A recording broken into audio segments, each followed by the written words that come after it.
This is the service part, and what continues to come through in everything you're saying and have shared is this collaboration between government as a service provider and a facilitator and citizens. We are a service business, you know. You are a service business, but you know, sometimes that's good news and sometimes that's bad news. If we as citizens sit back and wait for the government to fix everything, it's either not going to get fixed or it's going to get fixed this year and then unfixed the next year when the other group comes in, perhaps. I mean, there's all these risks, and talk about slow. I mean, this is not the healthy kind of slow, perhaps. Sometimes it's honorously slow and utterly obstructive or unproductive in terms of communities.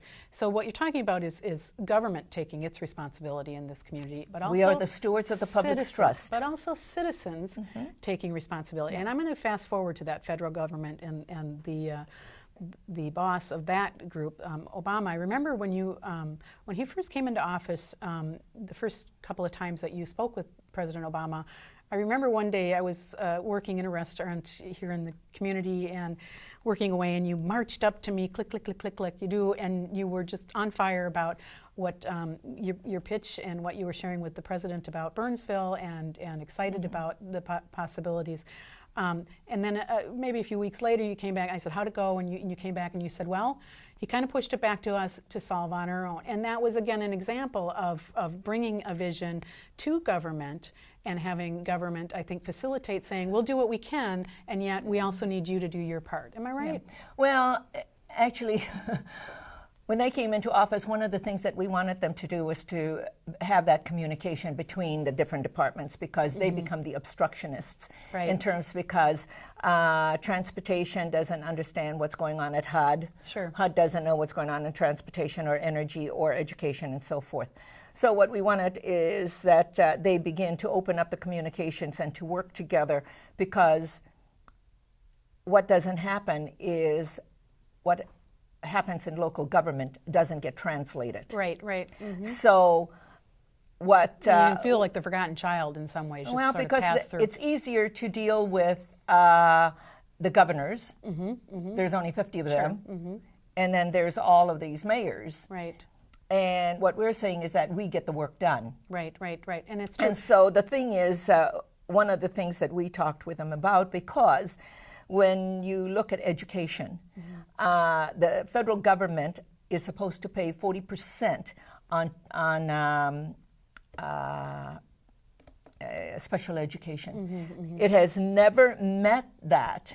It's only been between 18 and 22% that they sent back. So the communities and we're backfilling that. Right. So that doesn't help us, because then our commercial properties is paying for that when it should be coming. Because if they paid that bill. So these are borrowing budget from different budgets. No, they don't pay it. They it's in the law, but they don't pay it. I understand. So we're left with the bill, is what you're saying.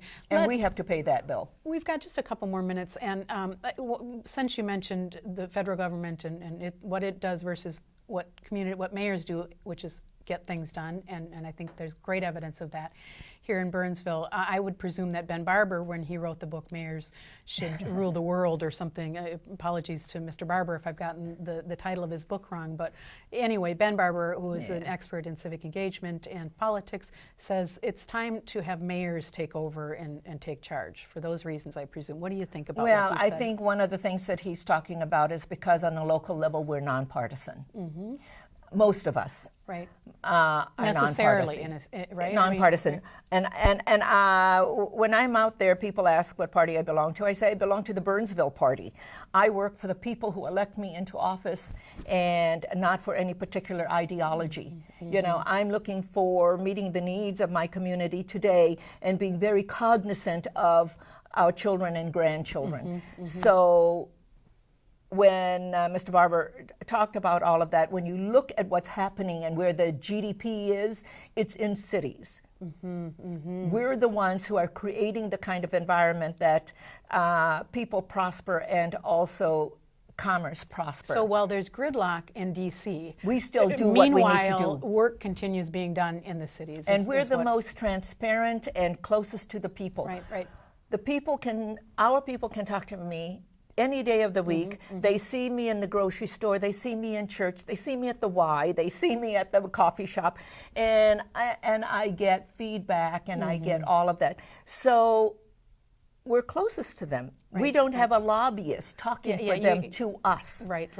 And or their lawyers. Or that's right. They're the talking to us, and we can respond, or we can say, yes, that's really nice, but here are the things we can do, and here are the things we can't do. So I usually say, and how do you want to help? Yes, I know you say that. You've said that to me as well. Yes. But okay, it works. This is great. How do you want to help? And that I think you're right, and I think that that must, of course, inform Mr. Barber's thinking too as well.